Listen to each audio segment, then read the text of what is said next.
Yo, yo, yo, what is up, guys? I have a very nasty pimple on my nose right here. Dismiss it. It is GZTV anyway, and we are back with another video, and today we're continuing the Spider-Man Tom Holland series by actually going over the first installment in this trilogy. I don't know if they're going to have any more movies, but as of now, it's a trilogy, and maybe if they want to make it like the Tobey Maguire, they just end it here and just cast Tom Holland into the Avengers movies for years and years to come. I don't know if there's any more Avengers movies, but yeah, we are here to talk about Homecoming. I just watched it last night, and by the way, the Far From Home review might not come till like New Year's Eve because they're streaming it on FX on YouTube TV on the 30th, so I probably won't be able to get at you guys till New Year's Eve. So, Shark Building is in shambles. I gotta get to this. I got a lot of notes. Stark Building, is in shambles, probably from a fight that Spider-Man or Iron Man was in. Is this continuing on from Civil War or something? I don't know. The construction guys are working on it. They get confronted by the government, and like they gotta stop. They're like there's their own side company, and I guess you can't do that. But they bring some alien gear, which like foreshadows into some stuff. And, you fast forward 8 years later, we get introduced to the villain of the movie, Vulture, which isn't known to be the villain of Spider-Man until a little bit into the movie. And then Tom Holland's Spider-Man appears. Spider-Man is like vlogging on this camera, showing his experiences as an intern for Stark Industries. All the Avengers are in the movie. We see him like training with Captain America and Black Widow and all that stuff as an intern. An intern, that's what he wants everyone to think, but he's really Spider-Man. Uh, Tony Stark is almost a mentor to Spider-Man, which isn't something I really ever thought of in any of the previous movies, but this one really brought that home. Homecoming. There's a lot of time lapsing as we go 8 months into the future. Happy is the Stark employee from the third movie, so they introduced his character pretty early in that one. Spider-Man is in high school, as we all know. He gets bullied. He's very nerdy. And we get introduced to Ned, of course, which is a very funny character in this series. Tom Holland has a thing for mixed chicks, I guess. He started with Liz from this movie. He's going to Zendaya, a.k.a. MJ. Nothing wrong with that, Tom Holland. You do what you do. Again, I saw Liz. I'm like, that's not Zendaya. What's going on here with that?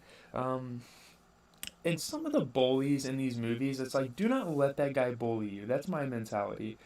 Zendaya actually gets introduced. Her character appears in the movie. There are a bunch of math geeks in the math club. They got a math championship coming up. The suit he's wearing at the beginning of the movie is terrible. And then all of a sudden he gets a new suit from Stark Industries. A lot of spider shenanigans, a lot of like talking to the people of the city. Stan Lee makes a cameo. And then one night he has to fight the fake Avengers. I think that was funny. All of his fights result in destruction. Every single fight that Spider-Man gets into, that's something you guys will learn with the movies, is that every fight that Spider-Man gets into, it leads to burning and all that stuff. So is he really a villain? We don't know. Let's see. He's a very stealthy guy. And he pulls up to Ned, which is in his room, and the Legos just fall everywhere. That broke my heart there. This is when Ned finally figures out that Peter Parker is Spider-Man. Aunt May, though, man, she is a fine female. Okay. Ned, and then they go to school the next day, and Ned is, questioning him and almost blowing his cover. Pretty much blowing his cover. I think the fitness teacher is actually Hannibal Buress, if I'm not mistaken here. I'm reading my notes. Sorry if it seems a bit robotic. But, they really clout chase him. They figure out that he is, associated with Spider-Man and Iron Man and stuff, and they want everything. Liz's crib is insane. Peter's pulling, he was about to reveal himself, but then he realized there were some enemies, and Childish Gambino, a.k.a. Donald Glover, or should I say Donald Glover, a.k.a. Childish Gambino, because Donald Glover is the actor. Gambino is the rapper. Childish Gambino is in the movie, though. I thought the wing guy at first was Green Goblin, but then I figured out it was the Vulture. Um, I like how his classmates call him Penis Parker. I think that's hilarious. The construction guys are turning into villains. That's a great storyline, honestly, for this movie. Um, he shot a spider at them, which was really cool.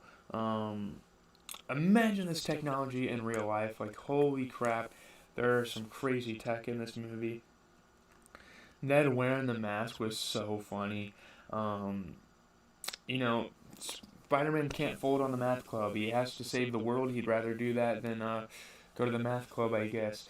Um, all the Spider-Men are geniuses, by the way. Like they were all pretty much math geeks and whatnot. So that's something. Spider-Man is getting tracked. Liz is a very, very fine female too. Movie is intriguing at this point. Like I was very intrigued by what was going to happen. His suit is very OP. I love it. You know, the new suit he got, he can like yell commands, different webs he shoots. Yeah, obviously he's gonna miss math club. Uh, in this movie, Zendaya is such a lame character. Like the lamest character I've ever seen Zendaya play, which kind of is a bummer. Now I get the monument reference. You know, they're at the Washington Monument, and he's like, he kind of destroyed it a little bit while saving some lives again. How ironic is this Captain America vid in gym class where like he's in detention and Captain America's talking to him because he knows Captain America in real life. You know, he meets up with Donald Glover. Donald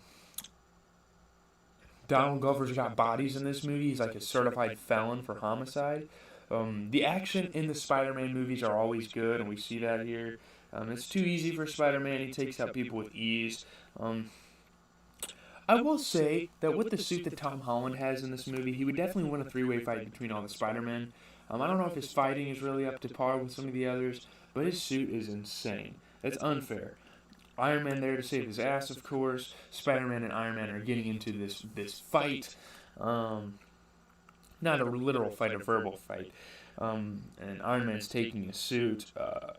Why? I don't know why Iron Man did that. That was annoying. That was pretty much Tom Holland's life. He came from a somewhat poor family. He nearly got expelled from school. I also understand the Lego scene in the new movie. And Peter Parker actually... We're skipping around here. Peter Parker asks Liz to Homecoming, and she actually agrees. That's why the movie's called Homecoming, I'm guessing. Her dad's a bad guy. He's very weird. Liz needs to stop telling her dad all these details like he doesn't know. Well, he doesn't know that that's Peter Parker. You know, it's getting way worse for Spider-Man. He should thank Peter. He saved his daughter's life. A bit of a downgrade in costumes, of course. You go back to the shit costume. He left his phone in the car, and he drives this Audi. He took his Bullies Audi from Math Club. Sick whip. Car is totaled. Ned literally told this girl that came in the computer class, because he was communicating with Spider-Man through the computer room. I need to wrap this up, actually. Maybe I should make this 15 minutes long. He told her he was watching porn. I thought that was hilarious. The villain, you know, trying to show sympathy towards Peter, you know, trying to find some understanding so he can manipulate him. That's what all villains do. He's based off of Vulture. You know, I had to research that. You know, Peter Parker's using the firing from Stark as a motivation to beat this villain and make Tony proud. I thought the Vulture knew that Spider-Man was following him, but it didn't seem like he knew that. It's kind of crazy because the Vulture is a villain, yet he has a family. I thought that was kind of a weird thing, too, about this. Most villains don't really have families. Most villains are from broken homes, and they disband from their family and all that stuff. He's fighting his girl's dad. That is crazy. Spider-Man is fighting Vulture, his girlfriend's dad. That is pretty wild. There's more destruction. Spider-Man always seems to help the villains at the end of the day because, again, he doesn't want to kill the villains in any of these movies. None of the Spider-Men do. None of the Spider-Men want to kill their villains. Spider-Man saves the day. Ned always talking, always saying some stuff about the Spider-Man secrets. I think Liz is moving, and that's why he moved over to MJ in the next movie. I think that's what happened there. Spider-Man, I think, is back with Stark Industries now at this point. They got a new building. It looks crazy. He got a new Spider-Man. He got his new suit, an even better suit than what he had before, and he has a new house at Stark Industries. He's actually being housed there. I don't know what's gonna happen with Aunt May, but he's housed there. That's cool. Spider-Man rejected it as a joke, kind of, and Tony Stark's kind of testing him, but of course he ends up getting the job at the end of the day. I guess his aunt didn't know that Peter Parker is Spider-Man. I guess she didn't know that. Did she? I don't know, because people knew who Spider-Man's name was, but they didn't know what he looked like. That was interesting. Great movie. I'm just unfamiliar with the villains overall. I think that's what kind of sucked about the movie, is that the Vulture is really like a comic book villain. He's not one you see like grandly in the MCU. I would have much rather seen Doc Ock or Green Goblin or Croc or who else? Not really. I mean, Sandman's kind of a hero. Sandman would have been awesome to see in this movie. Obviously, you get those guys in the third film, but I'm saying, like, Venom. Even Venom would have been cool. I think they revealed that Venom, in the third movie, they're doing a whole new Tom Holland trilogy, by the way. Actually, I forgot about that. I should have been telling you guys about that, but they're doing a whole new Tom Holland trilogy, and I think Venom's going to be involved. I think that's going to be awesome. That's really the only kind of the movie, though, just being unfamiliar with the villains. The Vulture is arrested and meets up with some fellow felonies. That's because, at the end of every Marvel movie, you don't want to leave until you know it's completely over. That's a big rule as a Marvel fan. You don't want to. And I watched till the very, very end, and it showed Vulture meeting up with some felons felons in jail, his local crime guys. Marvel is always good. Again, like I said, Marvel is always good at putting scenes in between the credits. I think that's an art, honestly, in film that a lot of people should incorporate. Maybe not, because I think pretty soon it's going to get cringy. But it's really a Marvel thing. But yeah, that is the movie. I'm really hyped to see Far From Home. I'm sure people think No Way Home is the best one. And I don't know how you can necessarily beat that movie. This is a longer movie review because I had a lot more notes for this movie. This is a pretty long movie. It was about as long as No Way Home, but I couldn't really take notes in the theater, so that's why I kind of am here. But anyways, yeah, GZTV. I'm going to be discussing my schedule because we got a little bit of time to talk. Tom Holland, man, he's really done it as Spider-Man. I really like him as Spider-Man. I think my favorite Spider-Man... Have I told you guys this? I think my favorite Spider-Man is Tobey Maguire, to be honest with you. I'm just more familiar. I've watched the whole original trilogy of Spider-Man. I love Tobey Maguire. He plays that nerdy role so well. His quotes are spectacular. And I don't know who comes up with those quotes, but yeah.